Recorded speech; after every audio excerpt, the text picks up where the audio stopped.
Well, I wouldn't have did that. I like being married. But anyway, let's get the show cracking. Blacc, Sam, and Bino Rideaux will be joining us. Nipsey Hussle dropped the album today. It's called Prolific. It's Nipsey Hussle and Bino. This album was done years ago. They just had it in the cut. They waited for the right time to put it out, and we're going to talk to them about all of that. And also Caroline Hirsch. She'll be joining us. She's the former owner of Caroline's, which is a comedy club, and she does this thing called the New York Comedy Festival, which takes place in November. And our very own Jess Hilarious will be headlining one of those nights. So we're going to be talking to her. 2 of those nights. Talk that Don't talk. play with her.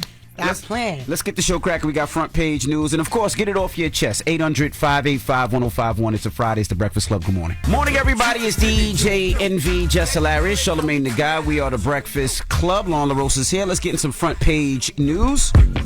What's up, Mimi?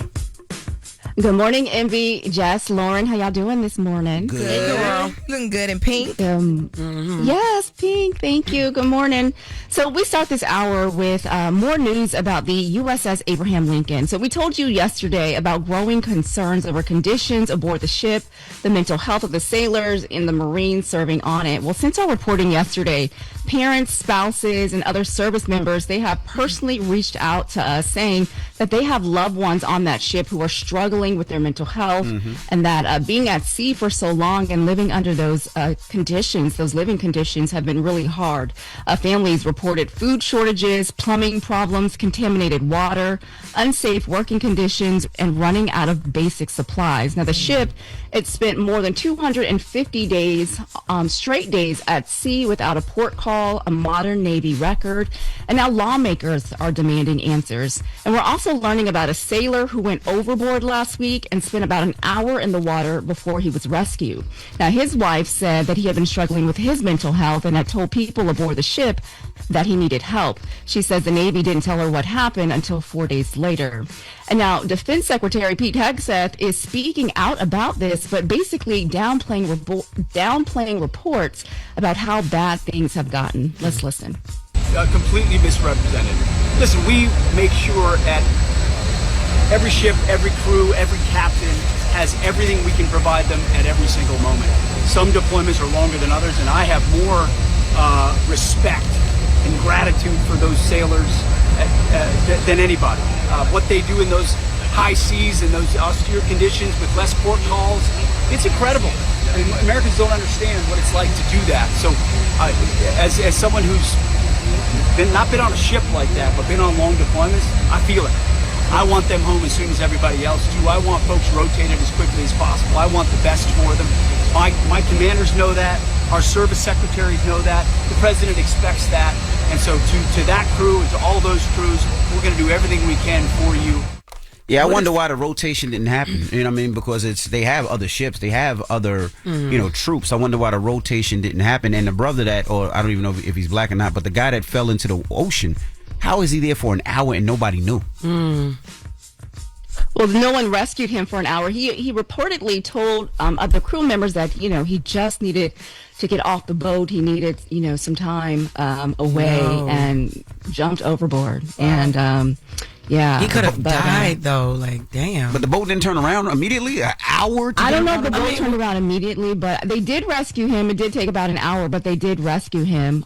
Families told me they feel like they're being gaslit by the administration right now. Right, because Pete, what's the sense in downplaying it like that? Because you're supposed to have it together, so they want to look like they have it together, even though people are experiencing things in real time. Yeah, but how can you tell them on that ship? It's not like what everybody is saying. Do you understand what this looks like? It looks like you don't even care either. Yeah. Like you want to downplay a situation. They've been out there for 250 days.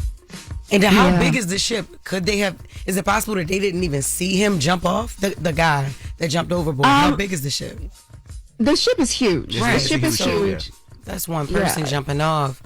Is it possible and didn't see him? There are others who have threatened to jump off. Now, keep in mind, they've been deployed since November of 2025.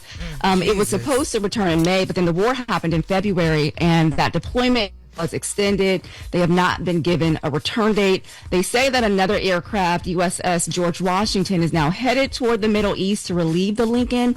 but there is still no public date for that. And the roughly 5,000 sailors and Marines on board, they are still waiting, for that relief to come.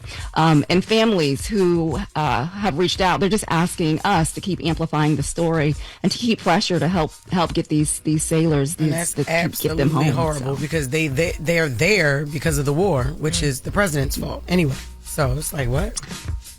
Yeah, so that's where we are, guys. Coming up in the next hour, cameras. They are quietly tracking cars across the country, but what's being done with that information is now raising some eyebrows, and we'll talk about that in the next hour. All right, and everybody else, get it off your chest. 800-585-1051. If you need to vent, phone lines are wide open. It's The Breakfast Club. Good morning.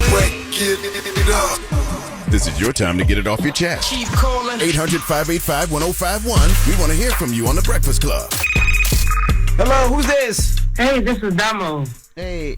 Oh, shit, with Damo? I don't think I've ever talked to you. How y'all doing today? This is Damo from Detroit, Michigan. But are you the stud that be online? Well, I am a stud, but that's so funny. How you do be calling content? us out? You and your girlfriend do content? No, I don't do content. I have a podcast. I'm actually blind, and I'm calling because me and two of my co-stars we're all blind, and we have a podcast called The Three Blind Mics. This gonna sound stupid, but like blind where you can't see anything, or are you just legally blind? No, I'm totally blind. One of my co-stars can see out of one of their eyes. One is low vision. It's all three different perspectives. Okay.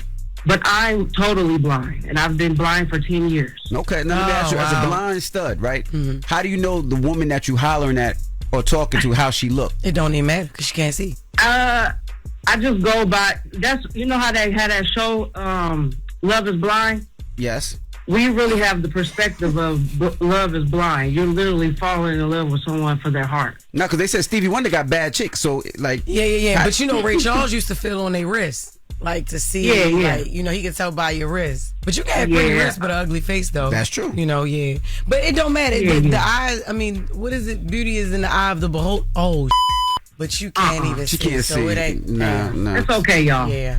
So I'm trying to just, y'all like to joke a lot with the blind and all that. But it's all good. No. We love blind people. No. Just asking. Charlamagne not here today. He would have been tearing your ass up. No, just asking. But I know. Yeah. Dang. So my thing is, can y'all check out my podcast? It's on YouTube. All right. It's called the number 3 Blind BLIND MICS. How you gonna know if we left some? How you gonna know if we left some comments? I know we have voiceover on my iPhone, and it talks to us. I'm sorry. How many views y'all be getting? How she post? We just started like 6 months ago. This is the reason why I'm putting it out there because we're trying to get more people and bring more awareness and let people know that just because you're blind doesn't mean that you can't stop and live your dreams. That's right. Yeah. No, for sure. What are some of the topics that y'all like? What do y'all talk about? We do. We talk about the things that we do in our world. We still party. We have game nights. We go around. We are part of different organizations. That's what's up. We still live our life. That's right. No, for sure. What kind of games? We play drinking games. We do all types of stuff. Drinking games. You laughing? The sex games. I hear it in your little voice. Y'all playing around with each other. Wow. No. Crazy. That's crazy. Yeah. Wow. Getting all frisky. Well, tell them how they can watch your podcast. Three Blind Mics. Tell us again. Go on YouTube and you will type in the number 3 Blind BLIND MICS. And I wish Charlamagne was there because I know he don't have nothing like this on the Blacc Effect podcast. He sure don't. Now we'll let him know. We'll tell him. Yeah, he'd be open to that. He love a stud. Whether you blind or not, he love a stud, girl. Okay, we'll put you on hold. But I was just going to tell him where the podcast was so he can check it out for himself. Yeah, please do that. And if y'all don't mind going to it and liking and subscribing and putting a comment, that'd be great. Absolutely. Just acting like she did now because you can't see. But tell her you can see. You know what's going on. Don't play. I'm not. I'm looking it up right now. I don't see. Oh, 3 Blind. No. This y'all not popping up. You said it on YouTube. Yes, we are. 3, the number 3. The number 3. Is it Mob Ties podcast episode 2? 3 3 blind. Oh no, that's mice. 3 blind mice. Yo, it's not popping up. I typed in 3 blind mice podcast. It's not coming up. M3, the number 3, no spaces. Oh. BLIND MICS. I know how to spell all that, but I was sad that you're not. We're gonna look it up, Mama. You have a great weekend, all right? All right. Are you gonna put me on hold? If you want to hold on. Hold on. I just told you. Oh, yeah. I see. Yeah. DJ, Domo, and Devillion. There you go. Yeah. Well, get it off your chest. 800-585-1051. It's the Breakfast Club. Good morning. It's a new day. This is your time to get it off your chest. Wake up. Whether you're mad or blessed. It's time to get up and get something. Call up now. 800-585-1051. We want to hear from you on the Breakfast Club. Hello, who's this? Hey, this is Mike from Detroit. What up, though, Mike? Mike? What up, though? What's going on, y'all? I just wanted to call in and tell y'all more information about when a sailor goes overboard on the ship. Please do. Yes, sir. Please. So it's not as simple as y'all think. When someone jump overboard, the divers have to get dressed out first. Those are the ones who normally save them. And then a helicopter gets in the air and shines a light in the water where they at. And then everyone on board is taught to go up to the flight deck and point in the direction where the sailor is in the water. So it's not as simple as just throw something out there and get them. That takes time. Okay. Oh, gotcha. Okay. Yeah, I ain't even know if they saw another them thing, or not.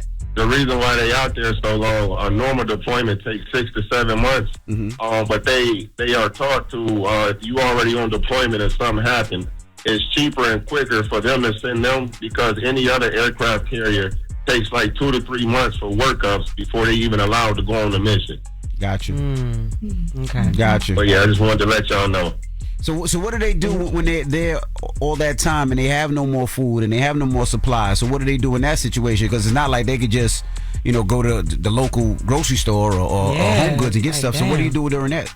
So I think the shortage of food and supplies is kind of exaggerated. The Navy really do a good job of making sure they got supplies and food. That's like hard to believe, but I will say, being out there that long without a port call, that's highly unusual and very stressful. I've been on that actual ship before, that carrier. Wow. Oh, you've been on the carrier that we've been talking about this morning?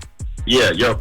Okay. So how is it highly unlikely that they ran out of food if they've been out there 250 days, which you just said is rare? You know what I mean? Yeah, I don't believe that any aircraft carrier runs out of food. It's a whole process. Usually you get like another ship come and bring you food, usually every week or a couple of days. But they do have rations where they'll cut down on eating times, so you just can't, you can eat at certain times instead of it just being wide open to preserve food. But I don't think they're running out. Got you. Okay. There's a brother that actually helps me at my crib. He's ex-military. And the dope thing about him is he said he was on aircraft carriers and things like that. He said when you're on those ships, there is no Lowe's and there is no Home Depot. So if something breaks down, you got to learn how to make a new one or learn how to fix it. So when he comes to the house and something breaks down, he fixes it first before he goes to Home Depot. Engineers, which is a lot of my uncles are. Which is amazing to me. So we appreciate you, bro, and thank you for your service, man. Thank you. All right, brother. My thing is, how can he even say that if he's never been out there? He's never been out there that long. Like, I don't know. No, he said he's been out there. He's been out there. He said he's been. For that long, stuck out there is what I'm saying. I know the Military Times, a newspaper called the Military Times, they're also reporting this, and then I personally had some military families who have people on that ship reach out and say the same thing, that they're running out of a lot of necessities and a lot of things. Do you think the stuff with the economy could be, like, and all the tariffs and all that stuff could be messing up, deliveries and shipments too? I don't know that. They would get the food. Regardless, they're gonna get food to the troops. I just think they've been out there so long, and I don't think they were prepared to be out there this long. I just don't think the preparation was bad. That's it, Envy. And we haven't heard of any. And Mimi, you don't have any updates of people bringing them food every week, like this gentleman just said, right? I don't. No, that's what I'm saying. I know that he's right about that. Ships do come and bring them food, but as of lately, I know there's a ship on the way. That's what I do know. Right, that's now, what you just reported. But time, like you said, there's no way of, like, no destination time. There's no updates on how long it's going to take for them to actually get there. My thing is just, why is everybody so quick to doubt that they're running out of shit?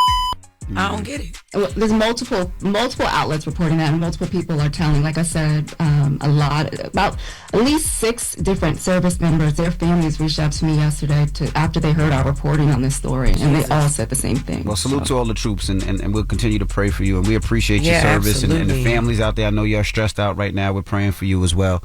Get it off your chest. 800-585-1051. We got the latest with Loren coming up. We do, man. Look, we just found out yesterday that Papoose shot off a cease and desist to Remy Ma over that freestyle that she did. Remember, she remixed it at Angie Martinez's barbecue? Yes.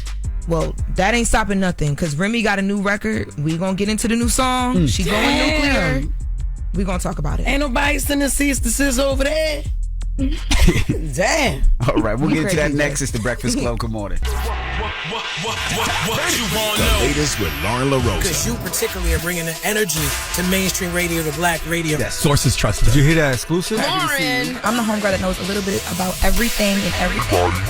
She be having the latest on things. You ask the questions that need to be answered. On the Breakfast Club. If little brown girls look at you and go, I want to be like you. LL Cool, baby. Talk to me. Good morning, y'all. Good morning. Alrighty, so let's get into it. So yesterday, news broke. Shout out to, it was Hollywood Unlocked did this exclusively.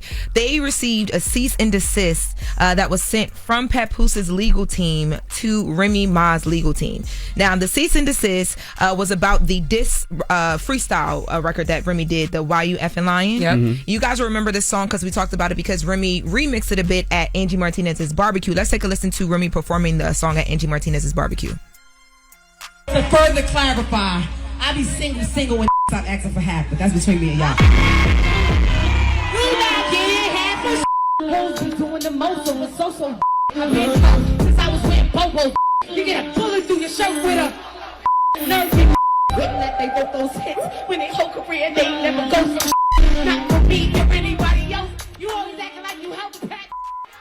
So in that remix of it that she did the barbecue, she puts Pap's name in it. She talks about the performance in the bedroom being so-so and people going crazy. Oh, okay. So now this cease and desist specifically says that because of this song and the fact that this song is everywhere now, there have been very insulting and highly negative remarks toward Papoose.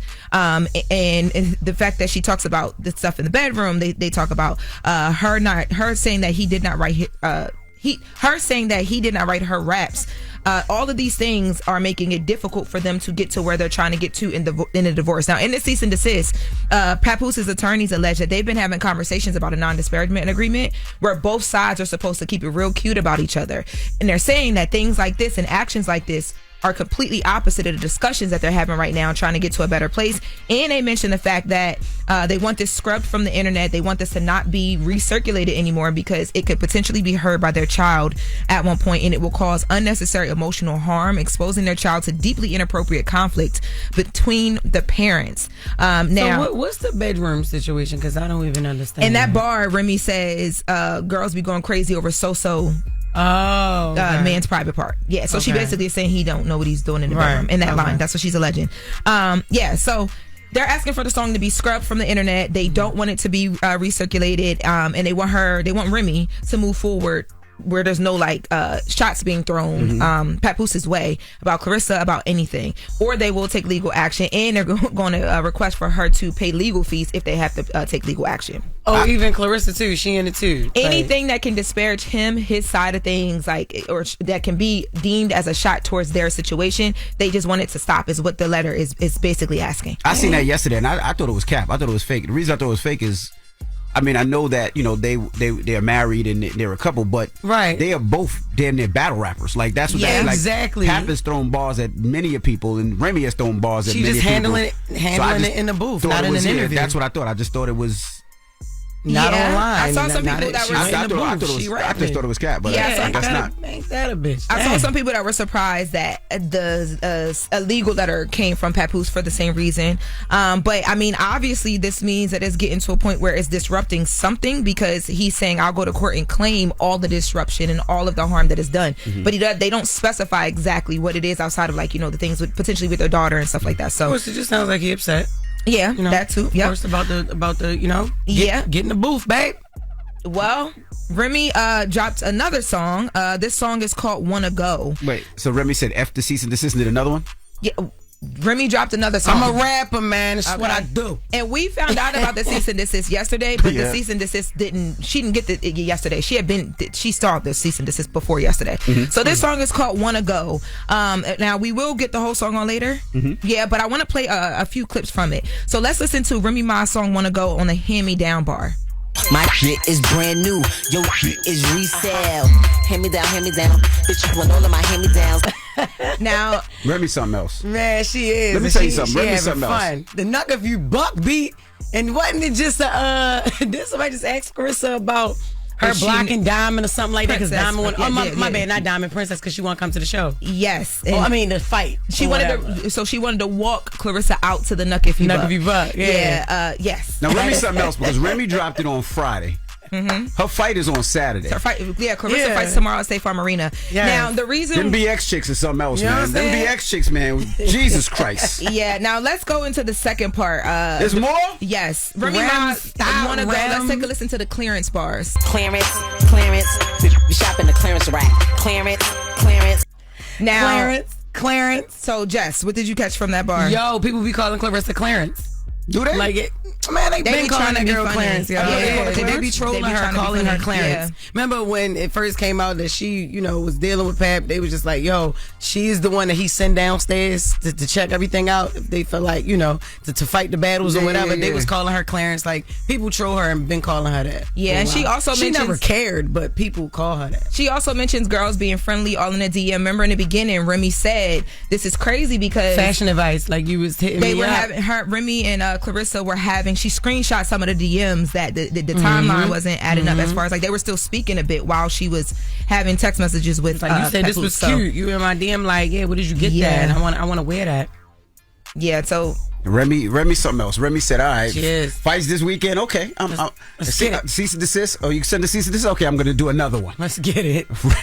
Remy is a wild one. Well, she's being an artist. Because how can an attorney? You can interpret those bars like we just interpreted it probably 3 different ways sitting in this room together. Right. An attorney gonna look at that and like she's not directly. Well, let's be honest. Like they're rappers, right? And if you know Remy, I don't think, and I think Pap knows this. I think everybody knows this. That's ever been around. You can't control Remy. Like Remy does what Remy wants to do. Yeah. And this is Remy's way of getting her stuff out there. And that's probably why I just think like, all right, yo, cease and desist, yo, please. Nah. Because he probably like, you know what? If she did this, ain't no telling what else she got up her sleeve. Ain't no telling how many of her bucks. They've been together for a long time. It started off with her going nuclear, posting DMs and text messages. So, you know what I'm saying? Yeah, we got to wrap, but that was Wanna Go. That song is out now. And Clarissa does fight this weekend, tomorrow, actually, at the August 15th at the State Farm Arena. The wild thing about it when Pap and them was up here, Pap. This is when Pap and Fifth and Jim Jones and Fab and Dave was going through their beef, and somebody else and Fab was going through their beef. So they were doing diss records, but I wouldn't play the diss records, right? And the reason I wouldn't play the diss records because I know them. Like I know Jim, I know Fab, I know Mano, I know 50, and things can get crazy Pap, with the guys. And I was like, things can get crazy, so I didn't want to put fuel to that fire, right? And I was like, I'm not going back and forth. I just didn't want to see that happen because those guys are. Something could happen, right? But with this, it's like, damn, it's women, and then they don't even run in the same circles to see each other. You know what I mean? Yeah, but salute to them. I hope they work it out somehow, some way. But they also was up here too and said, remember they said they wish Remy Ma the best. Yeah. And I don't know. I hope they get to that best. No, when we come back, we got front page news. That was the latest with Loren. It's brought to you by LifeLock. Morning, everybody. It's DJ NV, Jess Hilarious, Charlamagne the Guy. We are the Breakfast Club. We were just saying behind the scenes, you can't be mad at Remy either. Nah. Because, Clarissa's been doing interviews, and I know people ask her questions about it, but she has the option to say, you know what? Falls into it. I don't want to talk about it. That's their relationship. Let them figure it out, and then we'll talk about it later. But she answers their questions. But you got to know that this was coming because of how everything started. Remy's going to respond the way that she wants to respond. She hasn't done any interviews. She hasn't been out and about. She's doing through the music. When she does interviews, she don't even talk about that when she does do interviews. Clarissa, just stay focused. Get to your fight, girl. That's it. When?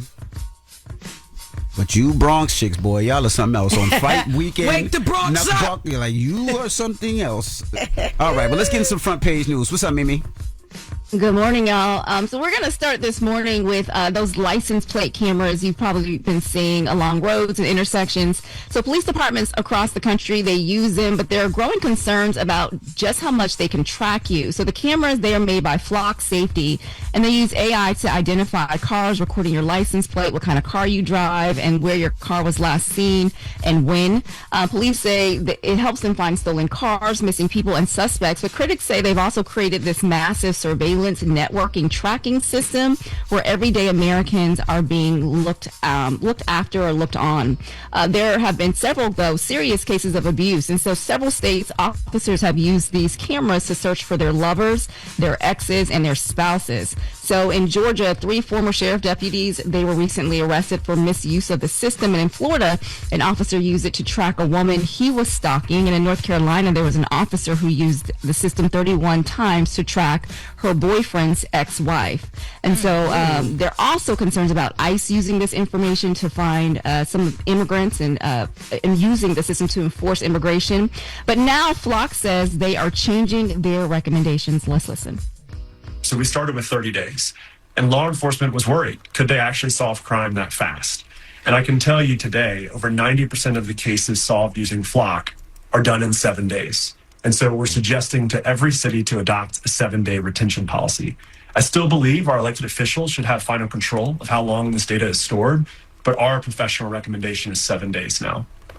I actually like Blacc, and I'm explaining to you why. Now, the fact that they abuse it, and I know police officers abuse when they check your license sometimes, but the reason I do like Blacc is, if you think about it like this, if your car gets stolen, they can see exactly where your car is, what street is on. And I've had several cars stolen, right? They told me exactly where that car was immediately. Oh, it just passed through Newark. Oh, it just went through Irvington. Oh, it just went over the George Washington Bridge. Like, they can follow those cars all times. Or if somebody's kidnapped, they can follow cars. If somebody's missing, they can take steps back to follow where those things are. Now, as far as the safety protocol, not any police officer should be able to say, okay, I'm going to follow Blacc to see where my wife went or my girl went or my husband went. That's crazy. But the security system, even if you're tracking a murder, like if somebody gets killed, you can track the car to see where somebody is. I'm not mad at that. I'm not a criminal. I don't do crime. So I don't care if you know, necessarily, I'm not hiding. But for those reasons, I like the Blacc cameras.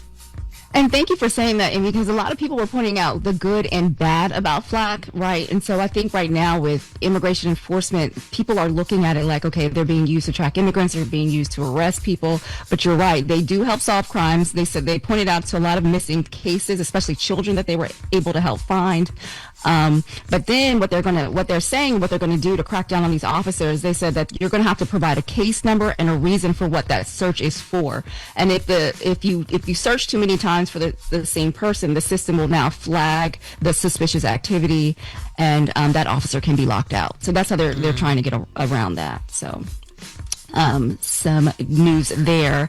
And if you applied for a loan or credit card in 2022 and you got denied, your credit score may have been wrong. So Equifax, they have agreed to pay out $100 million to settle a lawsuit over a computer coding error that affected about 4 million people. So for several weeks in 2022, the mistake caused Equifax credit scores to be lower or higher than they should have been. And those scores may have been used at banks, lenders to decide whether to approve people for credit cards, car loans, mortgages, and what interest rate that you would normally get. Now, Equifax is not admitting any wrongdoing, but a judge is, but they still agreed to pay this amount, but a judge still has to approve it. Now, if that happens, there will be a website that will be set up, and you can go there, you can put your information in to see if you qualify to get your share of that $100 million. Yeah, and you should get all your money, because I hate credit scores, right? Yeah. Now, for people that don't know, credit scores only started in 1989, so it's not that far off. It only started in 1989, and the reason I hate it is before it was built off of your bank statements, how much you made, and who you are as a person, right? And I know they do it so they say, everybody, is on an equal playing ground, but the problem is so many small things affect your credit that might not have nothing to do with you. Yeah. And that really hurts people, because like you said, it could be something as, let's say you miss a bill, but you don't miss a bill because of you. You put it on auto pay, and something happens with your bank and the auto pay has a glitch, right? And because of that glitch, you're 31 days late that you don't know. That affects your credit by 30, 40 points. So now if you're trying to buy a home, or if you're trying to buy a car, or you're trying to get a loan so your child can go to school, that can affect it a lot. And it's easy to lose. But then when you try to get your credit score back up, it is so hard to get it back up. Yeah. It's like being in school when they said if you mess up in your first couple years, it's hard to recoup your grade point average by senior year. That's how credit is. Like if you be out here fighting for your life, adding once credit it lines. drops, it's definitely hard. And really quick before we head out, Claude, do you guys use Claude or do you use ChatGPT? I know people that use Claude. I don't know Claude. They said Claude is like the more elevated version, right? Oh, Claude Bougie. Okay, that's what his name. Claude. Damn, I'm thinking about Life. Ray and Claude. Remember? Well, Murphy and Claude is now Life. Yeah, Life. Yeah. Claude is now putting an invisible watermark in its writing. So if Claude writes something for you and you copy and paste it somewhere else, that hidden watermark can travel with you via text, and it's showing that AI was used. And so this is where it has people concerned. So let's say you write your own resume, you write your own essay, you put it into Claude just to fix the grammar, you make it shorter, you clean it up, and then you take that edited version, you copy and paste it, it can still carry Claude's watermark. So even if you actually wrote it, you just want to clean it up a little bit, it is now going to show that watermark. So in order to get out of that, you've got to heavily edit it even after you put it through the machine or you put it through Claude. Claude said you ain't do this work. I did this work, and I'm gonna let people know that I did it because Or you can copy and paste off of Claude or ChatGPT, put it in your notes, paste it in your notes, then recopy it and put it where because that's how I do on Chat. See, Chat ain't no snitch. Chat be like, look, you got it. I'm gonna just help you out with the work. Go ahead, Miss Plagiarism. Look, Chat let you plagiarize in peace. Or you not Miss Author. Or no, I wrote my book, baby. No, we ain't ready. No. You can tell my friend. You can tell Chat. You can tell Chat. You could tell Chat, hey Chat, please make this so it seems like you didn't write it. And Chat will do it so it seems like they didn't write it. They won't make it. Well, all of that. Why not just do it? I know, right? Just do. I mean, because it is convenient. That's not act like AI is not convenient. Yo, ChatGPT is convenient. I'm not saying I did it, but for I heard some things. Yeah, no, you did it. Yeah. I know you did it, sneaky ass. All right, y'all. Well, that is your front page news. All right, thank you so much. Now, Charlamagne is out today, so if you want to give somebody Donkey of the Day, we're going to clear the lines right now. 800-585-1051. Again, 800-585-1051. If you want to give anybody Donkey of the Day, and when we come back, Blacc, Sam, and Bino Rideaux will be joining us. Nipsey's new album is out today, and we're going to talk to them when we come back. It's the Breakfast Club. Bino. Bino. I said Bino? Yeah, you said Bino. My bad, Bino. Yeah. Morning, everybody. It's DJ NV, Jess Hilarious, Charlamagne the Guy. We are the Breakfast Club. Loren LoRosa is here as well. We got some special guests in the building. Yes, indeed. We got the brother Blacc Sam here, and also Bino Rideaux. Welcome. How y'all feeling? Good. So y'all running through New York? Yes, sir. Y'all came with about 70 people from LA, huh? Y'all thought y'all gonna make LA feel, y'all make New York feel like LA. I saw Raw Wave the other day. Raw Wave said, I seen Blacc Sam. He got the whole LA with him. That's why I came out, man. How's it go? You got a new project that's out today. Explain the project. Talk about the project a little bit and why now? Because it seems like it's been a minute. Why is this particular moment the time? I think for me at least, it was a while before I could even think about putting something out from bro. Mm-hmm. And just we knew the project was already done and it needed to come out. Just feeling like it was appropriate, basically. And I think we was talking to the team and the family. Everybody was like, "Man, I think it's time for us to go, figure out the release." And so we talked to Bino and his camp. And like, bro, we've been waiting just on y'all. It's no rush. So everybody felt like all together it was time. How long y'all been sitting on these records, Bino? Because I know y'all done mad music before. I remember y'all having a tape back in the... No Pressure, right? Yeah, No Pressure. This is before No Pressure, though. Yeah, we started working on this before No Pressure. This was the initial, idea. We wanted to make songs for women, a kind of vulnerable project. But, after so long of that, it's still Nip Hustle, Bino Rideaux. We ended up making one street record, just to have some fun. And then caught that bounce. And that's how we ended up just, putting No Pressure out first. But, yeah, we started working on these songs like 2015, 2016, yeah. So how did you guys know that this was the project to be like, the music that we hear after everything? Like, how was, like, I'm sure there was so much other music that you guys had worked on and maybe that had been done already as well, too. Yeah, I think something we all, agree to appreciate is the fact that Nip has so much intent, what I'm saying? And we lucky to just have so many, gems left, like through text messages and things like that.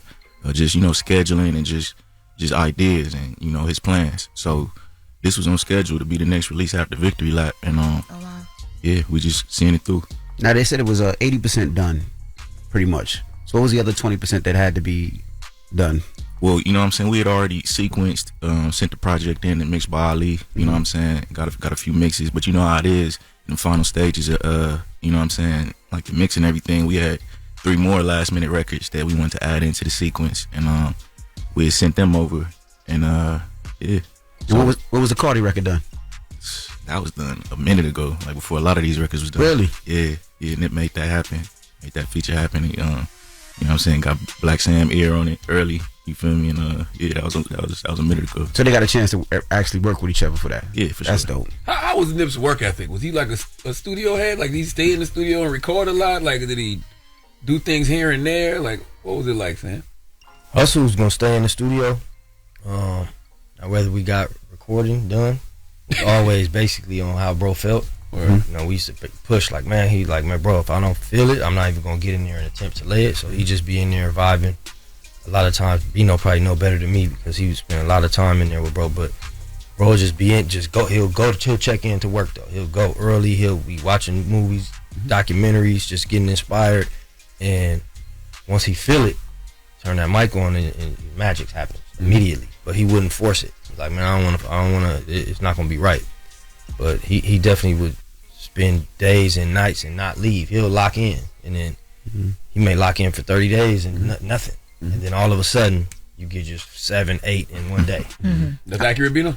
Nah, for sure. Like Nip, man, I see Nip, he'll stay up as long as we do, you know what I'm saying, drink as much as us, but he up at 5 a.m. hitting push-ups, middle of the studio, you know what I'm saying? So his work ethic was inspiring, bro. It definitely, you know what I'm saying, sparked a lot of growth in me, just wanting to challenge myself, you know what I'm saying, do things like that. But yeah, bro, every day it was just, we was constantly, he calling me in the morning or I'm calling him. We figuring it out, whatever we gonna do. Either we gonna get in the studio, create, or go vibe out, play the records we've been creating, or, you know what I'm saying, whatever it is. But yeah, work ethic overly, for sure. And how difficult is it hearing his voice? Is it refreshing, like a great thing, or is it like, damn, I miss my man feeling?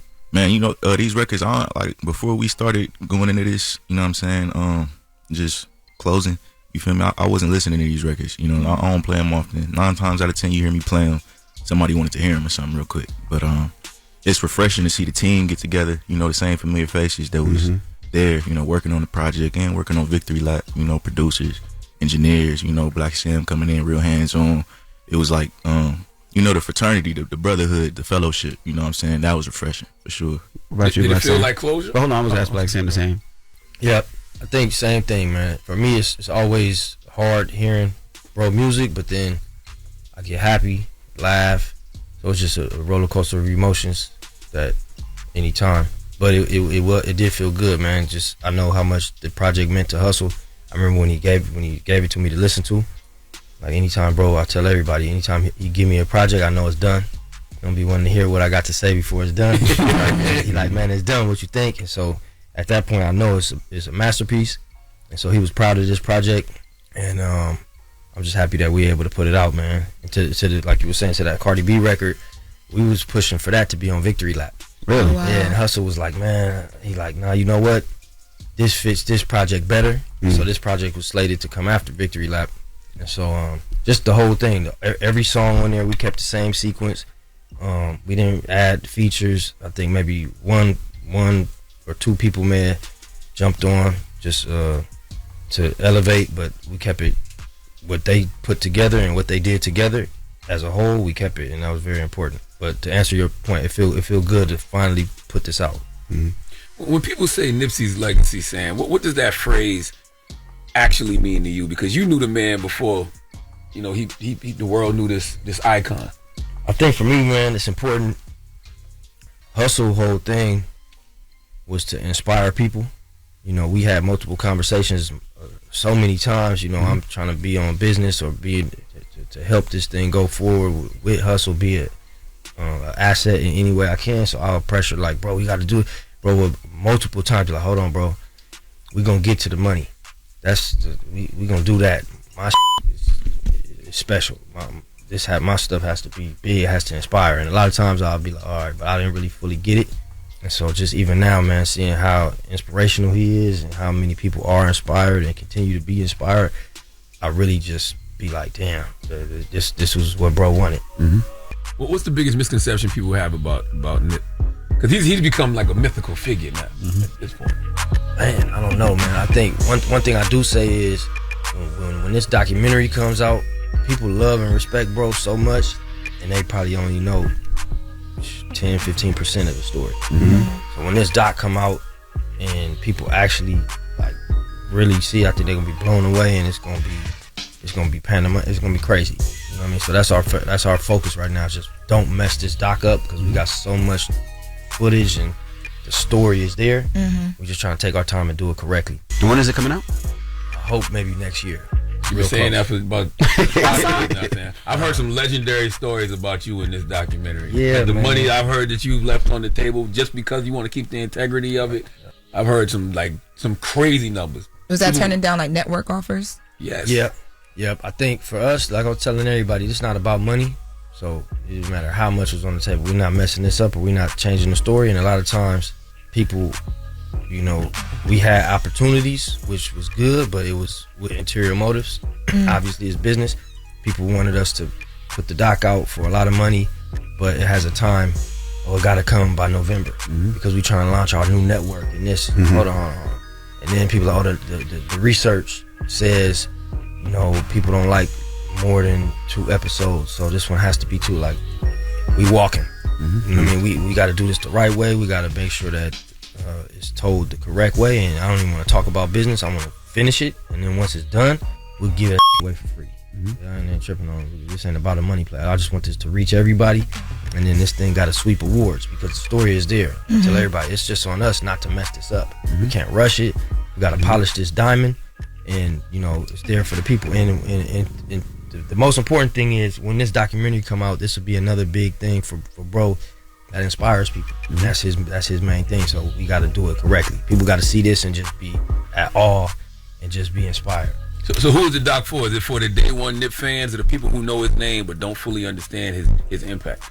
I think it's for both, man. I think it's for the day ones who want to know everything. You know what I mean? And this is where I'm like, man, we going 8-9 episodes because we got it. I got what we got. I was incarcerated when my niece was born. So we tracked down footage I never thought even existed. We got when my niece was born in the hospital. So I'm in the edit just blown away. We got Hustle when he first learned how to make beats when he was a young kid. We got when he was in elementary. So the Spring Hill team came in and helped us just comb, you know, the world and pulled anybody who had any footage. So we got it. So I think the old white lady, the doctor who doesn't know anything about rap music, is gonna see this documentary and see a kid grow up gifted in gifted class, volunteered to be gifted, and was tested by his teachers, and they called my mom saying, man, crazy, this is the first kid that ever volunteered to be tested gifted, and he really is gifted. And then you see him, you know, young, selling dope, and then it's a journey. So as you watching it, you're gonna be going through the roller coaster of emotions, rooting for this kid, and to see, you know, him eventually Grammy nominated, and you're just gonna be just applauding. So that's the journey that we want to take you through this, and we have everything there. You'll be able to see it in real time. And you said you put it out for free. And we get away, man. This ain't about the money. This ain't a money play. Y'all don't understand the numbers that I've heard that people wanted for this documentary. Can you say it? That says a lot. Right. You can give us a range or no? I mean, it's tens of millions. Yeah, it was, you know, through that COVID phase, it was upwards of like 20, like high 20s. Yeah, that's what I heard. And then before that, Ava DuVernay helped us secure like a $15 million situation from Netflix. We ended up having to walk from it, but she was like instrumental in helping us and educating us, and like, look, I can bring y'all right to the thing. And then I heard the story about something. It was one of the streaming platform that was going to launch. Yep. They wanted to use that as the first piece of content they put out. Yep. Disney Onyx. Yep. Wow. A lot of people came and was supportive and was ready to go. It was just, you know, we had to, and they didn't understand why, but I tell everybody, our team know why. Like, we had to just respectfully, like, hold on, we're going to do this the correct way. And so, you know, we got shelved for a minute because even the team was like, man, we got investors, like, you turning down all these deals. We can't spend no more money until we know how much it's gonna get sold for. You talking about giving it away. So now we just been coming in and just 100,000 at a time of our own money, just pushing the edit forward. But we pretty close. We got Allen Hughes involved right now too. We seen the footage. Everything happened for a reason, is what I tell the team, because when we first was starting, we wanted to bring him in to kind of help us. He was busy on a project. I think he was doing the Pac project. So he's like, man, I really would love to. I'm committed. And so now he's free. And so he really see the footage we had. He like, what is going on? He's like, man, I know exactly what this is. So he's excited. He's on. So it's like everything you never realized, but everything happened for a reason. I think this is the perfect time to get it done how we really want it. Yeah, and he's been at the helm of some great West Coast stories. So that just makes all the sense in the world. Yep. What's the one scene or chapter you're most excited for people to see? Man, it's just so many, because I know my brother, a lot of people ask me about bro, and one of the questions that a lot of people ask me is like, man, when did he become? And I'd be like, man, bro was always like that. Bro was a little kid on a bike leading us, finding we following him. He was in school. You know, we went to school and watched. It took me like 3 years to be able to be like I was handling the school. I knew everybody. He came there in 2 weeks and was running the school. So he was exceptional at everything he does. He was special, and I think in this documentary you're gonna see from a child he was just special. And one quality with bro was he made other people feel special. He made other people. He always wanted to take the team with him for the journey. Educated himself, brought it back, and he just really made you feel like anything could be possible because you saw him do it. And then he championed seeing other people be successful. Like it was one of the things that he liked to do. He liked to help out, and then see that little help, somebody blow up. It made him feel good. I always wanted to know, when Nip, after his passing, you see so many people post videos, and Nip was their best friend, and they post pictures like they knew Nip for a long time. How does that make y'all feel when y'all know a lot of that is not true, and they're using Nip's name and likeness to try to push their projects? How does that both make you feel? Because y'all both were so close to him. I think for me,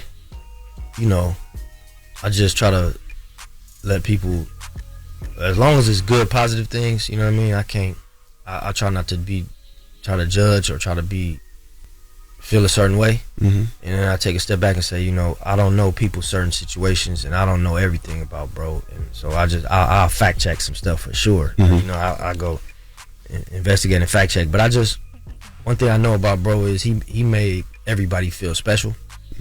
The valets they know hustle. I'll pull up anywhere and the valets will tell me a story. Valets that I know are spots that he went to.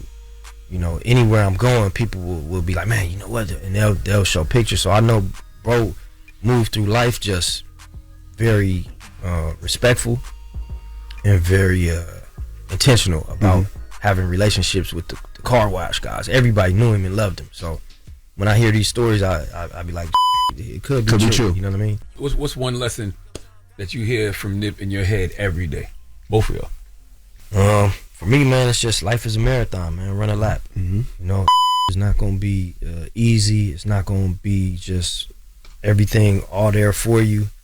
From the outside looking in, when you're doing a good job, it makes everybody think it's easy, or makes everybody think like, oh man, they got it. But in real life, you got to do the work, and just get up brick a day, man.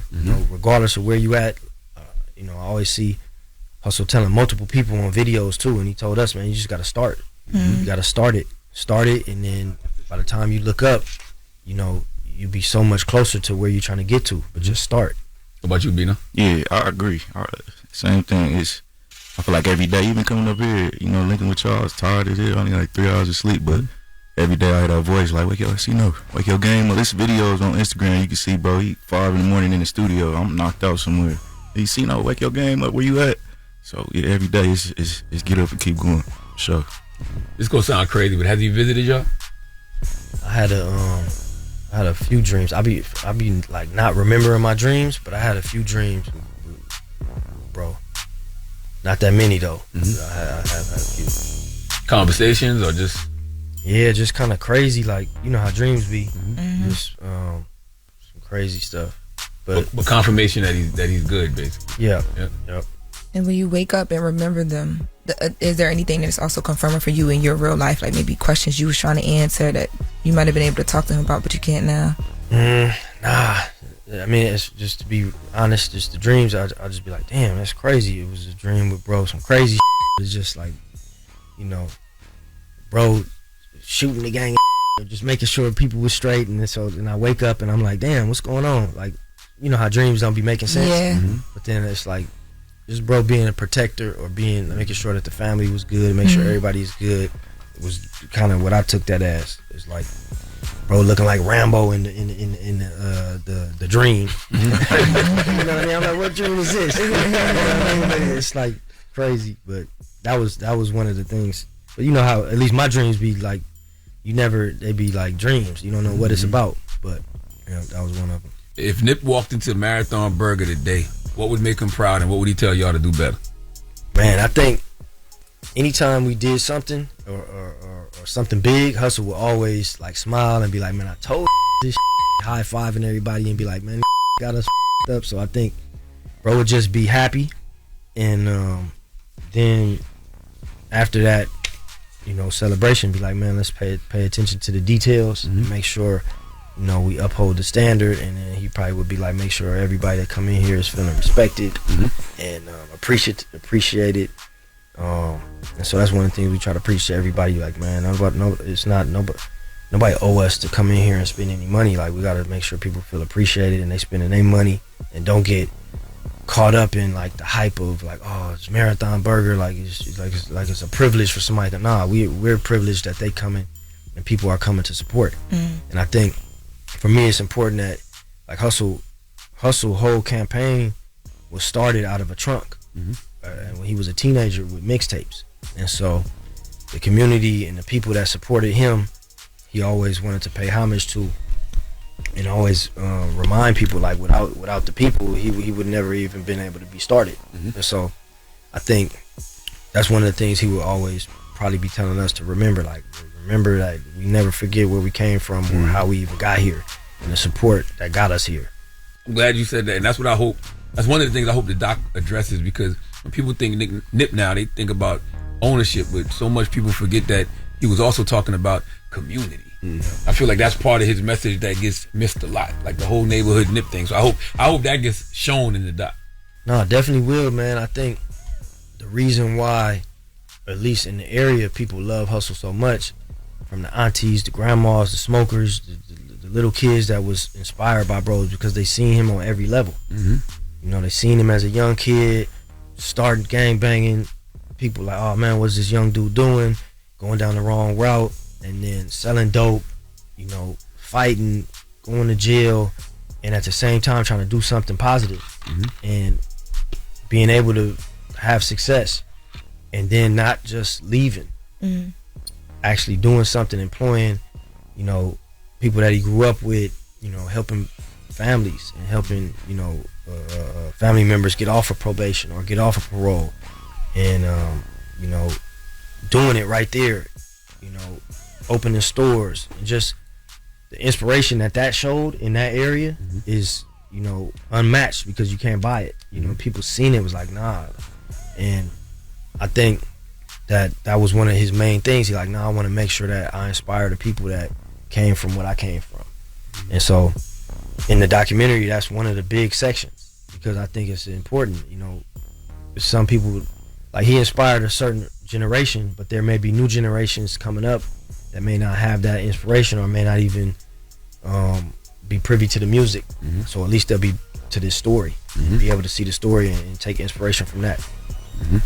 All right. Do y'all do anything for his B-Day? Yeah, we doing a couple of things to promote the album. It's gonna be at the Novo. I know Bino got some things going, and the collective will be doing some things together too.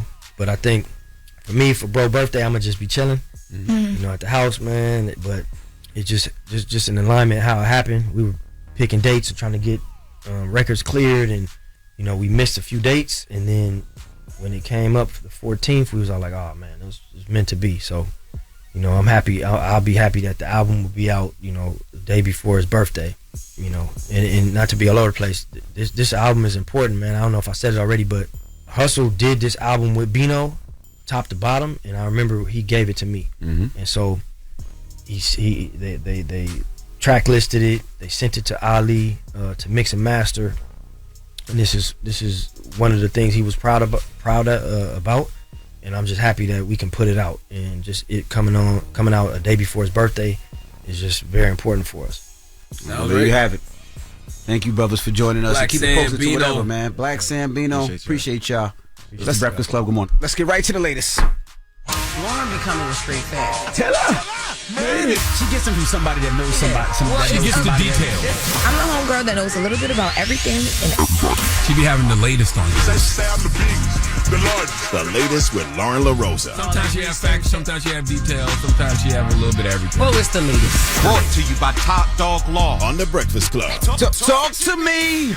All right, y'all. So we reported about a lawsuit that was filed by Malcolm Jamal Warner's widow against his estate, which is managed by his mother, Miss Pamela Warner. Now, really good news in this situation, which is really a tough, not good situation. But there was a story that broke yesterday. TMZ is saying that they spoke to Miss Pamela and that she has been able to reach a settlement with Malcolm Jamal Warner's daughter's guardians in this whole inheritance battle. So she says that although it has yet to be approved by a court, Malcolm Jamal Warner's mom has reached a settlement or a resolution that she believes that Tanisha Warner, who is Malcolm Jamal Warner's widow, will support. She also wanted to clear up recent claims about, how it looked like her granddaughter was not being taken care of. She says that was not true. She says that there were recent claims that Pamela sought to prevent her granddaughter from receiving financial support, and that is completely not true. That there has always been a very thoughtful and deliberate plan that Malcolm Jamal Warner left in his estate to include all of his loved ones, including, his parents, his sister, but also for his child, including millions of dollars that, they've been able to use to take care of their child. But basically, and to summarize this all, it seems like they've gotten to a good place, and we should see this settled soon, which is a good thing for everybody, because at the same time, they're still grieving, their son, their husband, their father, in the mix of all of this. It's just a nasty situation to see play out publicly. Yeah, it's just sad when somebody like that, the breadwinner, passes, right? And I'm sure he was probably helping moms out, helping sister out, and then, of course, his wife and his kid. So when that happens and there's no will in place, it's like everything's in limbo, right? Because I'm sure the wife is like, well, this should be mine, but the mom is like, he's taking care of me for years, you know what I mean? So I'm glad they were able to get things settled. It seemed like, though, when he passed, he was in the process of changing things, because the estate and a lot of the provisions around it had been set up so long ago. But there is another piece of the story. It says that within the settlement that was not the settlement, but the resolution that they came to with the representatives for Malcolm Jamal Warner's daughter, there is an agreement that is going to provide Malcolm Jamal Warner's daughter the ability to receive majority remainder of the trustee and estate. So it seems like it was in process, but this happened suddenly. They weren't planning for this. I'm sure that's what he would want to take care of his daughter, make sure that her college is taken care of. College tuition is covered. Yep, and her cut of the estate is in here as well. Absolutely. Yep. All right. I'm glad they came to a resolve. That's good. Me too. Now we're gonna take it back up to the Bronx today, because we going back there. Lord have mercy. Are we? I tell you, I'm scared of the Bronx. Cardi B. Oh, I'm scared. Yesterday, she was on Twitter Spaces, or X Spaces now, and she was letting it go, okay? Now, this all started because Doja Cat was like live on like a stream, talk to the fans type of thing that she does, and she had some Bia music playing in the background, and the fans were on the stream like, girl, she's been throwing shade your way. Don't be listening to that music. And Doja Cat's like, I'm too old for all that. I got too much going on. I'm not worried about it. Bia came out, apologized, and was like, I love your music too. It was very like a kumbaya situation. The fans tried to call Bia out and say, hey, now you are nice and caring about the woman-to-woman thing, but remember this, and they were posting some of the shots that she threw at Cardi, coming at Cardi back in the day when she was talking about Offset and different things. And Bia responded and she said, F that B, I say it again, next. And then she says that everything that she said that Cardi alleged in her response to Bia was not true. So she basically doubled down on that. So Cardi saw that and it sent her off. Let's take a listen to Cardi on Bia apologizing to her. Let me tell you about a lot of these rap in the industry, especially this right here. This wanted to be friends with me so bad, and I got it on recording because I was talking to this. This always wanted to be friends with me or some And y'all know me. I don't really like to talk to people a lot. I feel like this when she started doing a song with this girl, with old girl, she kept sending people to tell me like, oh, I hope Cardi don't have a problem with me, blah, blah, blah. I never give a if you do a song with somebody. If it's going to benefit your career or your life, I don't give a Every single time she used to see my ex, she used to be like, oh, tell Cardi I don't have a problem with her. She would send my friends. She would send T-Style. I was like, oh, I don't have a problem with her. The thing about it is this always want to get on the phone. I never wanted to speak to you. I got something in the tuck for all you and I don't even feel like doing it, to be honest with you. But I could. Yeah. Sheesh. So that happened yesterday. All right. You ready to leave the Bronx yet? Yeah, Can we please? I've been ready to leave the Bronx since earlier with Remy Ma. All right. Is it one way in, one way out? Nah, it's not, but it feels like that sometimes. Okay. It feels like that sometimes when you're dealing with the Bronx. Get up out of here. The crazy thing about Cardi, right, is Cardi does so well, right? She crosses over amazingly, whether it's Old Navy, whether it's her hair products, whether it's her music, whether it's her sold out tour, whether it's Pepsi.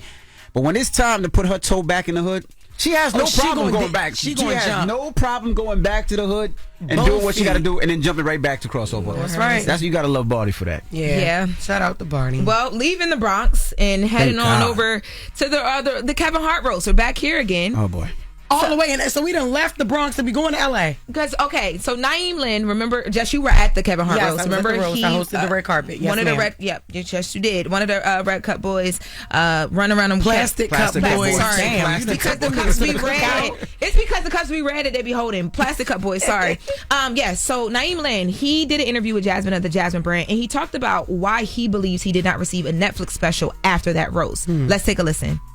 Did that roast open doors for you? I sold a couple more tickets, but other than that, no. They were saying that this guy's name is Robbie, who decides who gets the Netflix specials, and they were saying, like, if I do a good job, then I'll probably get one. But he was a little upset because of the joke that I made about Chappelle. And he might have only been upset because, like, Chappelle's wife, she messaged him. She was pissed about it. I don't regret saying anything, and I don't feel bad that a special hasn't been offered to me. He's like, all right, I don't care. That doesn't hurt me. And you think it was, probably know that it was because of Dave Chappelle joke during the roast? Two different, like, Kev's manager and my agent, they were like, you know, if you have a good set, if you kill it, then they'll probably give you a special. The guy that controls who gets the specials, he called Kevin. He's like, man, what was up with Naeem, man? Dave's wife is pissed. Man, she's pissed. So I guess, like, at that point, he was like, yeah, him. I'm not affected by that at all. Let's take a listen to the joke, because I'm sure you guys are like, what did he say? Let's take a listen to Naeem Lynn on Dave Chappelle and his wife. Where the is Dave Chappelle, man? I thought he'd be here stealing more money from Netflix. By the way, Dave, Kev hates you. He hates you more than the transgender community.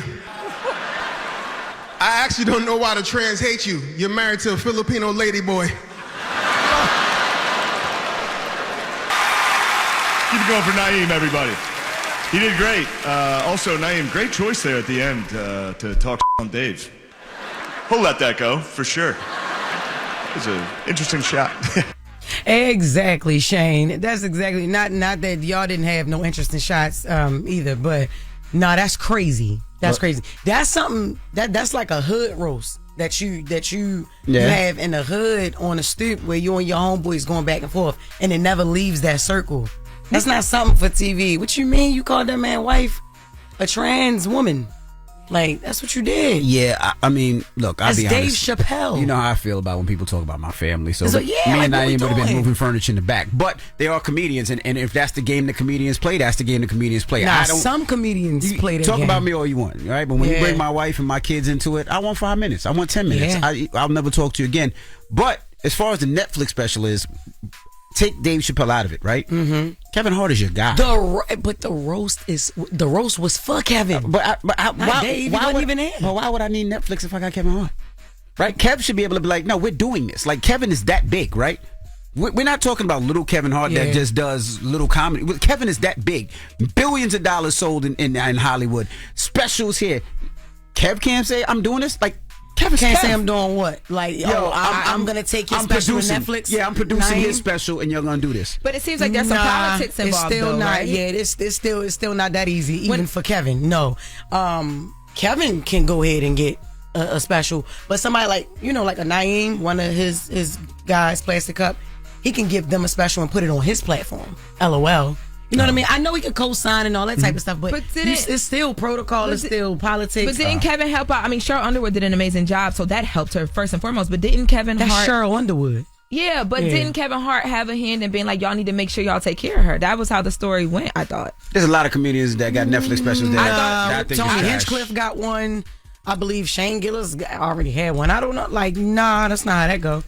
Kevin don't work for Netflix. Like, he's not the chairman of Nah, he's not the chairman special of Netflix. givers. But he can move some furniture around if needs to be. He could. If that's what he wanted to do, I'm sure. Yeah, I feel you. Anyway. Well, yeah, Naeem Lynn was here. He talked briefly about what he thought didn't happen at the roast. So I thought it was interesting to hear him finally say this is exactly why. So, yeah, that's the latest for the hour. No, but you know who can do stuff like that? Dave Chappelle.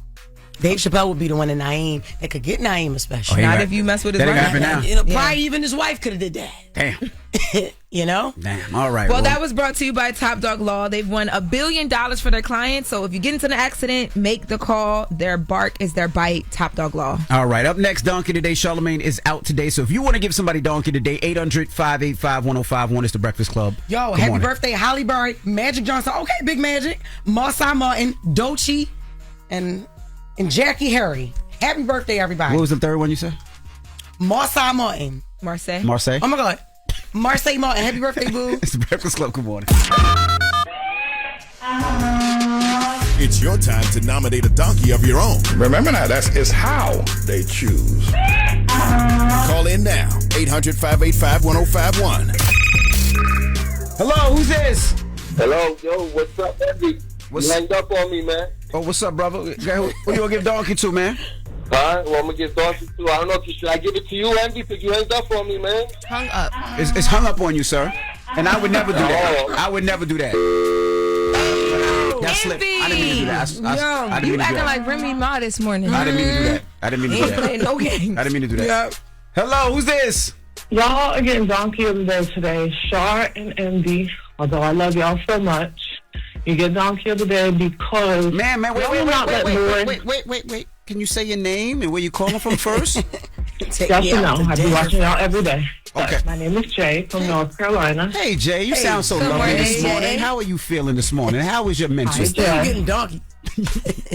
I do. I love y'all. I love all of you equally. But y'all don't let Loren get through her segments. Y'all give Mimi respect. Y'all give Jess respect. Y'all talk about how pretty she looks every day. That's wonderful. She does look pretty. But you got to give Loren that respect. We don't like Loren. Envy, I will throw this. Ain't no damn we. I do. We love Loren. I say I'm sorry for cutting off. Thank you, Jay. What about y'all giving build her up to break her down, and that's not right. I don't. You be seeing what be happening in here is literally like boot camp. You don't hear her go at me all the time? I've been trying to call all this time because all these people keep calling, trying to get that point across. But they be saying all the craziest words. That lady called, talking about Jess need to stop being late. Didn't know what she was talking about.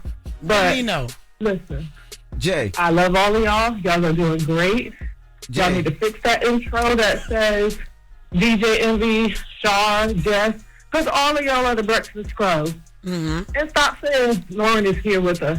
She's there with you all the time because she's a part of the Breakfast Club. Every day. Jay, can you give me some time, please, Jay? Can you give me some time? You know. But Jay, you don't hear her talk about my dye in my hair. You don't Every hear her now talk and about then I will say my something flabby back, arms. but You don't hear her talk about all She that. got to do something to defend herself. She starts with me. I do not. This girl been here fighting for her life, Jay. I get it. Well, thank you, Jay. You have a blessed weekend. She didn't give it to me. She gave it to you and Charlamagne. You right? Hello, who's this? Take your hat off. Hey, good morning. This is Jay. How y'all doing? Good Another morning, Jay. Jay. What's up, Jay? Another Jay. Jay just be loving me.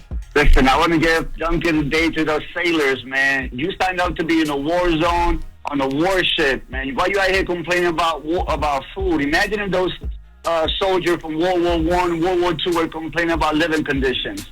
Like, I feel we already got a president that makes her look bad.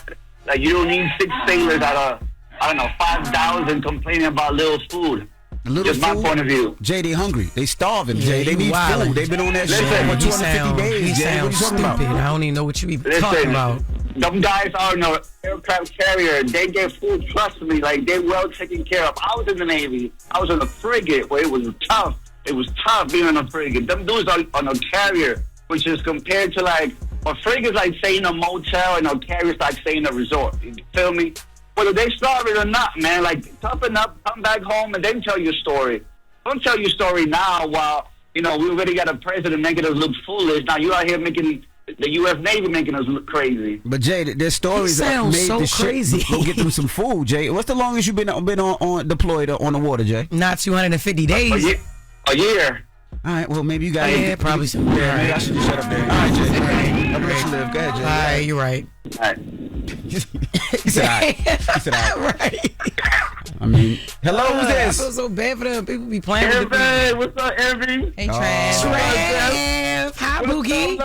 Hey, I called up to give somebody donkey today, y'all. Hurry up. Trav, this better not be gay on gay crime. I need Stacy from Stacy's butt case to come to the front of the congregation. Stacy's what, y'all? From Stacy's butt case. Because one thing that you can't do is throw a rock and try to hide your hand. Nobody wants to remember the fact that I was minding my business when that little sassy bottom called in playing with my name. But Sarah was calling him sis, saying how he's not Trav and Trav is this and Trav is that.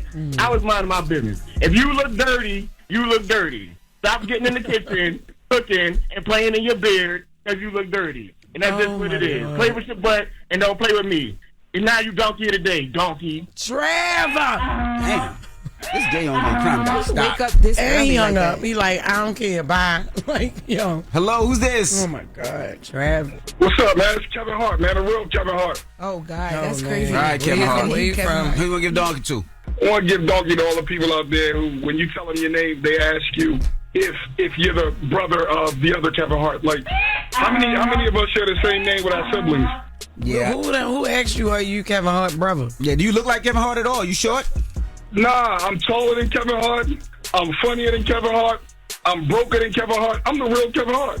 Yeah, no. Now you're funnier than Kevin Hart? Yeah, I doubt nobody is asking him that. Yo, nobody asked him that, yo. He is a clown. Where you from? Yeah, I'm from Boston, but Jess, I went to Morgan. I'm a Morgan State alumni. Hey, that's what it is. What year you graduated? I graduated in '98. You know Brian Grimsley? Colt? Yeah, I know him. Oh, you know Colt. You know, what's dude that used to write for Will Smith? Kel Spencer? Yeah, I do know Kel. That's my man. I know Kel, yep. See, I was around Morgan State back then. That's what's up. I used to travel. Okay, Envy. Yo, look. Hey, yo, Envy, before I go, today's my birthday, and I don't want anybody to hit my cash app. That's not what I'm asking. Okay. What I am asking is for everybody to go to friendsturnfamily.com and check out the movement. All right. Friendsturnfamily.com. And I want to get y'all some merch, so how can I do that? I'm going to put you on hold. All right, cool. Thank you. Hold on, Happy bro. birthday, Happy bro. birthday. Hello, who's this? FriendsternFamily.com. It's Lamont. Lamont, what's up? Who you want to give donkey to? It's not a real website. I want to give y'all a donkey today. Damn, what we do? Y'all got to give Mimi a chance to do more than one story, man. I know y'all like the sidebar a little bit, but give her a chance to do more than one story, man. What we supposed to say? What we supposed to do? Not like have any rebuttal if we or not say anything. On the sidebar, just give her a chance to get one more story in sometime, man. You know, y'all be killing us. Mimi be explaining too much. Like sometimes we just be like, Mimi, don't explain. No, I'm just joking. Like Mimi's still on the line now. You right. Thank you. Mimi be having a lot of information though. Mimi be breaking things down sometimes. She be talking to us so we can understand these things. Sometimes it take a little long. I'm sorry, she's just so interesting. I be wanting to ask her questions. Okay, y'all doing good. Y'all doing good. I appreciate y'all, man. Thank you, man. Thank you. Well, that is Donkey of the Day. Like I said, Charlamagne is out, so we open up the phone lines for you guys. 800-585-1051. Now, when we come back, the former owner of Caroline's, which is a comedy club in New York City, one of the best comedy clubs ever, in my opinion. Period. Caroline Hirsch will be joining us. Now, she does the festival, the New York Comedy Festival, which take place November 6th through November 15th. Our very own Jess Hilarious is headlining 2 nights, so we're going to talk to her next. It's The Breakfast Club. Good morning. Good morning, everybody. It's DJ NV, Jess Hilarious, Charlamagne the Guy. We are The Breakfast Club. Loren LoRosa is here as well. We got a special guest in the building. Yes, indeed. Ladies and gentlemen, we have Caroline Hirsch. The legend. Welcome. Good morning. Good morning. Good morning, guys. Nice to see you all again. Nice to see Great. you, Good too. to see you. Owner and founder of Caroline's on Broadway, the iconic comedy spot that I miss so damn much. I haven't been to a comedy club since it's closed. I'm not even joking. I used to go to Caroline's all the time. Me too. Salute to Greg. You always made sure we was good. Hey, Greg's here. I just seen Greg. so many different comedians at Caroline's. man. I literally have not been to a comedy club in New York City since. I've been to a couple, but it's not the same. Like I said, me and the wife used to go damn near every other week, and it didn't matter who was performing, right? Because it was always enjoy somebody's good, and you would get to learn about comedians there. And that spot is heavily. I even did my podcast. I did a podcast weekend there, and you showed us so much love. So before we get into business, when are we bringing Caroline's back? Well, Caroline's is kind of exists with the New York Comedy Festival. So we kind of closed down Caroline's the building, but not forgotten Caroline's. But we do and produce shows through the New York Comedy Festival, which happens this year, November 6th through the 15th. And we're very happy to present a whole new slew of younger comedians to our roster, plus the older ones. And that's where the festival has gone over the years. It used to be just stand-up, but now it's integrated with podcast, with political humor, with improv, with digital creators. So it's about a lot of different people coming together in the festival. And this year, Jess Hilarious is there headlining at the Hard Rock Hotel, which is my favorite room in New York City. I love it, and I have never played it, so I'm so excited. Yeah, we're excited to have you. Yes, thank you. Was it hard to let Caroline go? It was. It was. It was so bittersweet.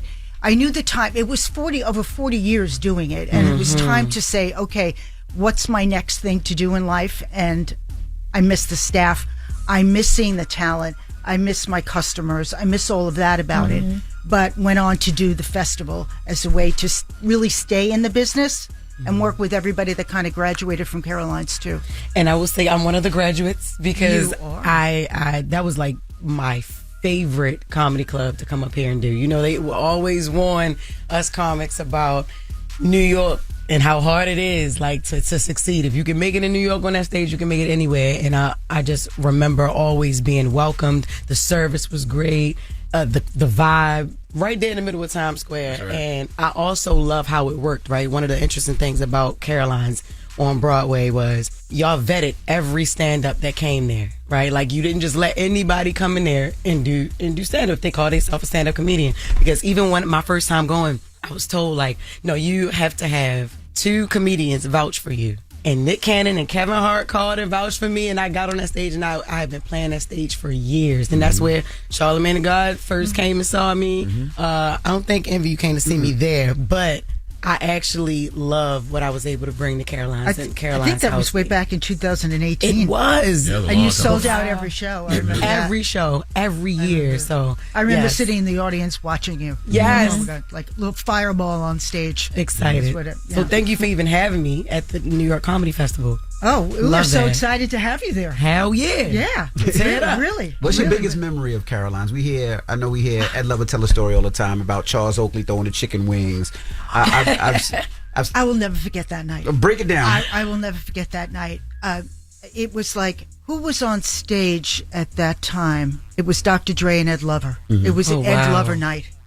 Like, Who's in the House? It was a part of that. And all of a sudden, I see a glass go across the room, and then I see chicken wings going across the room.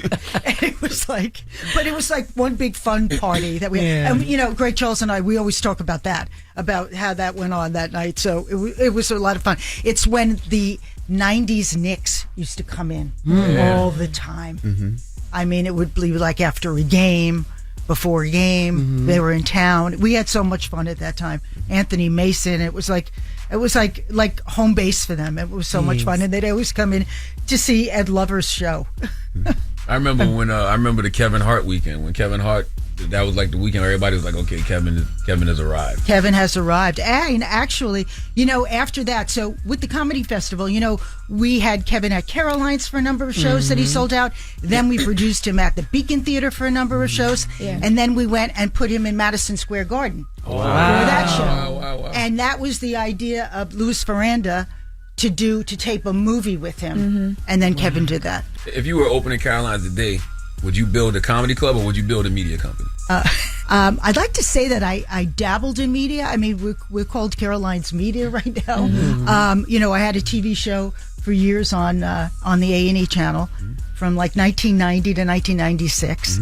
We taped about 120 episodes of stand-up comedy during that time, where there was a young Dave Chappelle on there, a young Jon Stewart, a young Ray Romano. I mean, we had everybody coming up the ranks at that time on that TV show. So you think it'd be more of a media company then? I think so. Yeah. You know, Charlamagne, I had a lot of chances to produce things along the way, and I just kind of stepped back from it, not knowing and not probably having the foresight to see where all of this was going down the line. But I think we helped nurture the careers of those people. Look, Wanda Sykes met Chris Rock because she was an opening act for Chris. Wow. And they got to be such great buddies. He hired her to be on the show. And Wanda will tell that story all the time. I've heard her tell that story all the time about how he saw her and was like, I'm going to have something for you. So that was at Caroline's. Yeah. She told that story. She was the opening act for Chris. Wow.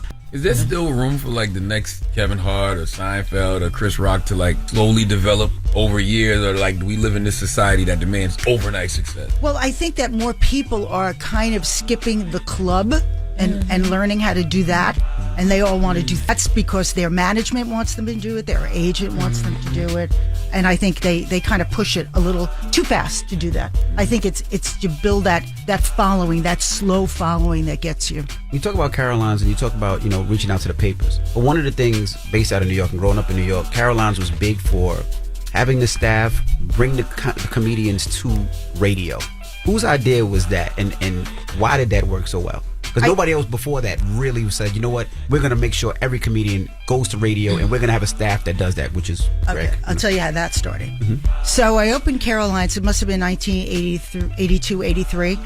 And Howard Stern was on Afternoon Drive. And he wanted, I believed, the first one I remember was Pee Wee Herman. He wanted him on his show. And then Richard Belzer.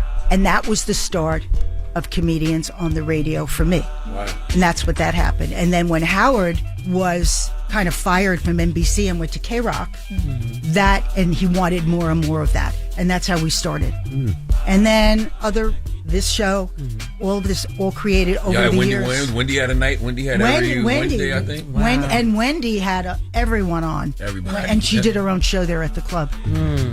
We had a lot of fun in those days. We really did.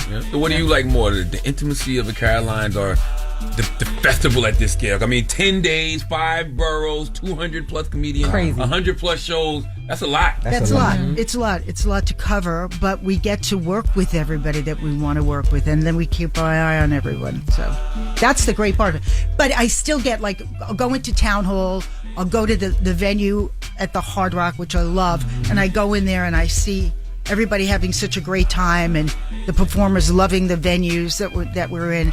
It just makes me feel like it's just an extension of Caroline's. Yeah, that's what I love most about it. And then also for the comics, it gives us a bigger platform than just the stage. Although Caroline's great, right? But like the festival is gonna be, I'm gonna be in front of people that has never seen me. They may hear me on the Breakfast Club, but they don't know what I'm coming with, what I got. I'm gonna knock their socks off, Caroline. I'm telling you. Or they don't have socks. But then I'm gonna.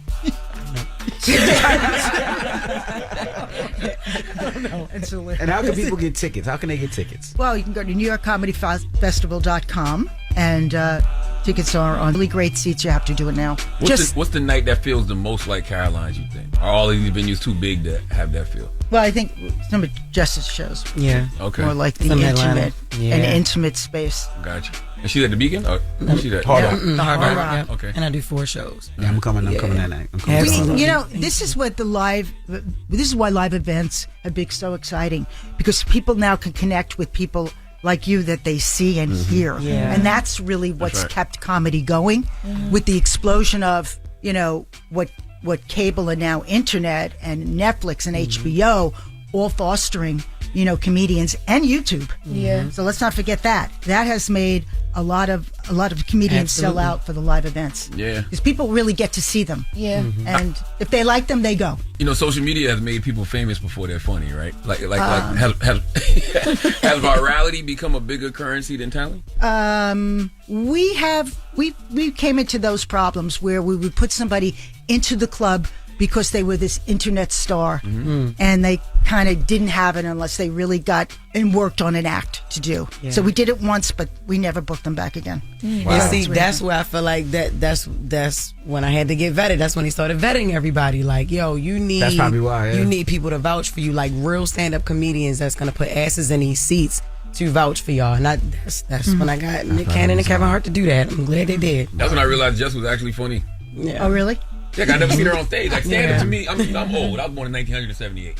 So the litmus test for me is what you do on that stage. Yeah. And to see her on that stage, I'm like, oh, Jess really do do stand up for real. Yeah. That's how I felt the first time I went to see. I think I texted Charlamagne and was like, I see, like that's the start. Like, Jess, you're different on the stage. You seen her the first time you seen her in Atlantic City? Yeah, when I brought my mom. Yeah. But that's the test to how you go on. I mean, to sell out all those shows. That you really are. You have to be really funny. Well, like she said, 10 days, 5 boroughs, 200 comedians, 100+ shows.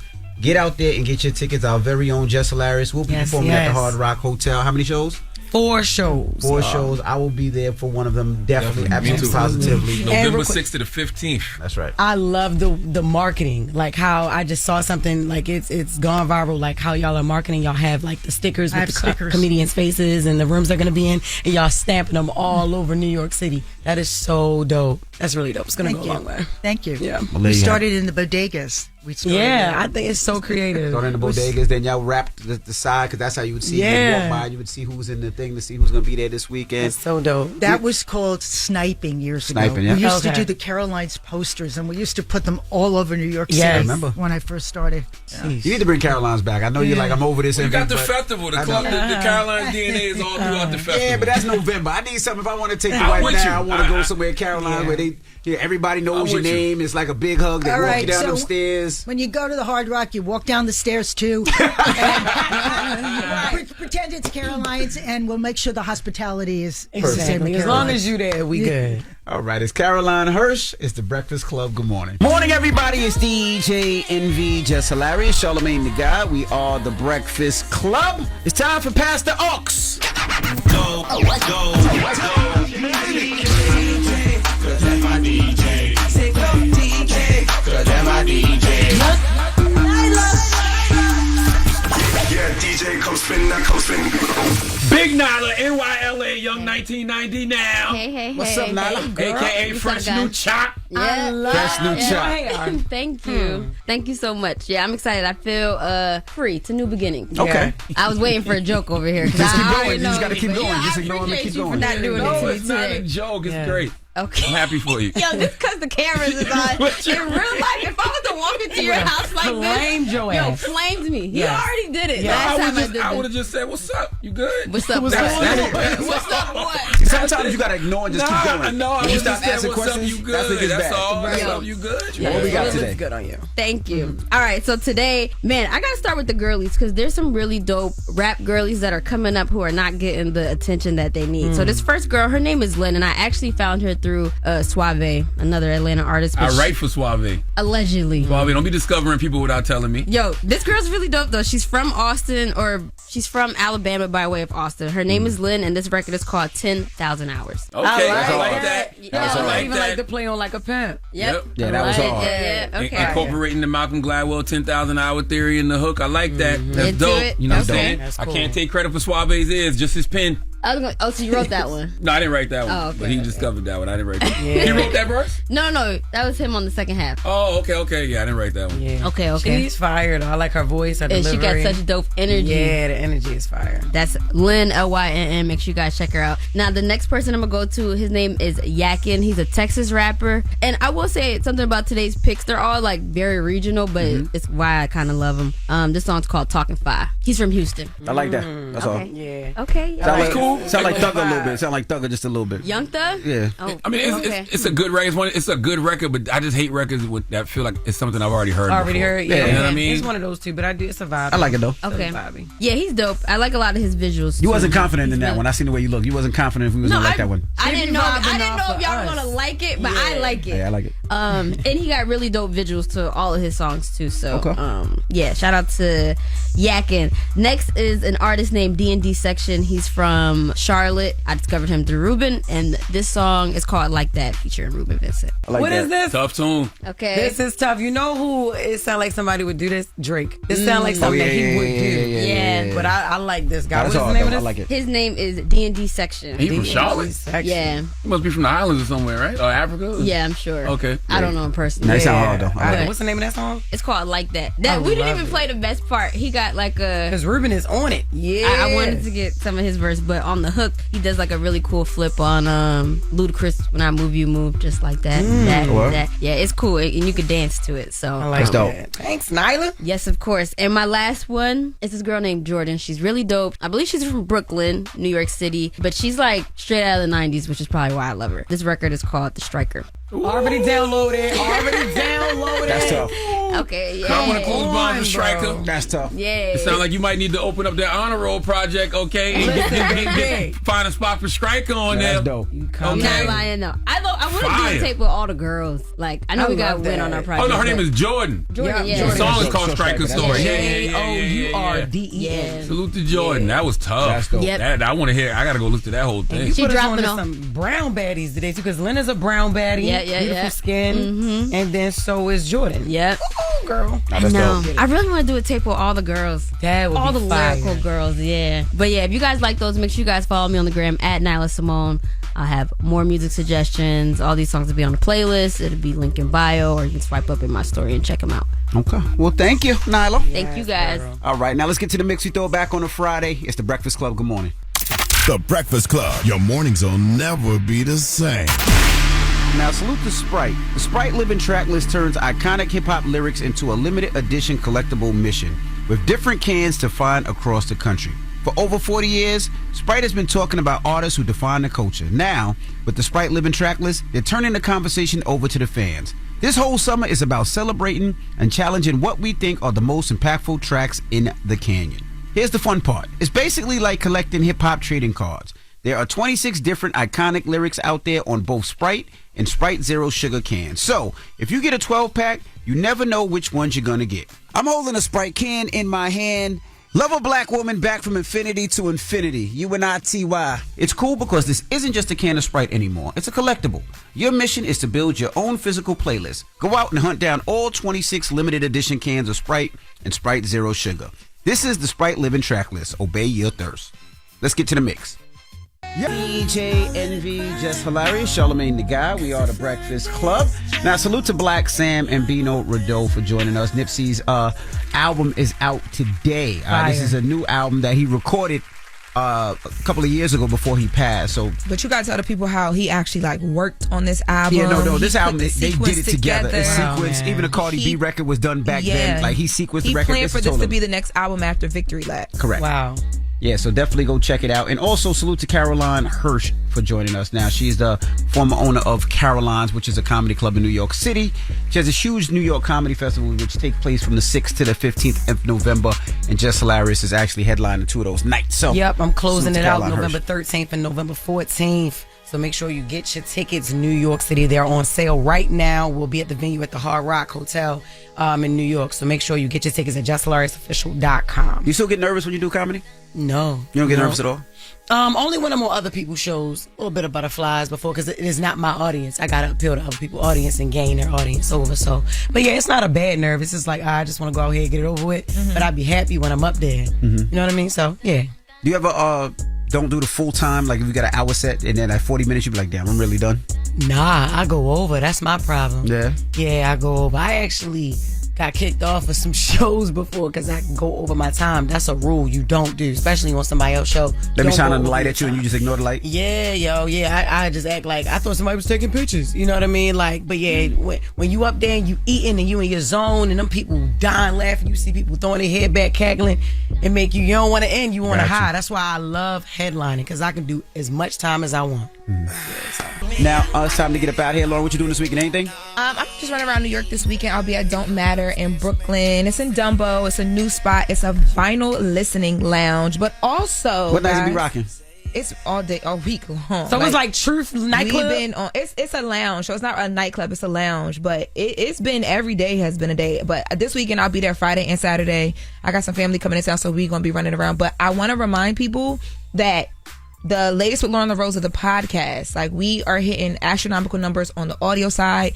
I'm kicking off the video in the next like 2 weeks. So I want y'all to get into the lowrider community. Go download the podcast everywhere you get podcasts, so that when I launch this video, y'all be the first people to get the alert. I'm really excited. We're doing some of the content this weekend for the video side of it to launch, because we've had so much success on the audio side. So who owned Don't Matter? My man. Oh, okay, that's crazy. He has partners that he does it with as well too, and they're a really great group of like people to work with, because all of them have so many different connections. Like the first weekend that we went there, J. Cole came after he was doing his concerts here in New York, and then we've just had like, I said we because my man. Yeah. It just remind me of Power, like really the St. Patrick's. Like the crowd is fire. It's very like, you know, young but like grown, and then the music is fly. It's all vinyl, so the DJs really know what they're doing. And you got to come do a set.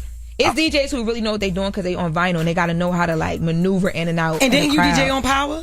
I did DJ on Power. Oh my God! First episode of Power. Vinyls in your butt. Remember you was telling us that? I might come this weekend. Just hold me a parking spot in the front. You hold me a parking spot in the I front. can hold you a parking spot in the front, of course, Envy. All right. Oh, that's right. Like, You better stand at the top of that balcony and look down. Oh my God! But I yeah, might come through because, like I said, Gear come back on Monday, so I might come outside tonight or tomorrow night just to chill. Just hold me a spot in the front. Come grab some drinks, some tapas, and I'll be all of my weekend though. You guys will see it as we release some of this video content for the podcast, The Latest with Loren LoRosa. But the audio is out, and we like 8-9 million people strong. So there you go. And you gonna be in LA? I'm gonna be in the Bay, West Coast. I'm gonna be in the Bay Area, Pleasanton, California. I'll be there. I got shows at Tommy T's Comedy Club tonight. It's 2 of them, and then 2 tomorrow, y'all. Sheesh, I'm about to be tired, but I'm about to go catch this flight right now, y'all. Love y'all. JessHilariousFofficial.com. Whoa. Why are you running out like that? Because I have a ride out there waiting for me. What's the positive note? What? Huh? You do the positive note. What's the positive note? Huh? That's right. Sit your ass down. God, think of something. And it better not be God is good, God is great. Thank you for the food we eat. Amen. Come on. Give us a positive note. No. All right. Positive note. Envy and Loren. God is good. All the time. And all the time. God is good. Have a great day. Yo, this is crazy. Goodbye. Breakfast Club, bitches. Y'all finished or y'all done? Woke up. Wake you up. Wake that ass up. Program your alarm to Power 105.1 on iHeartRadio.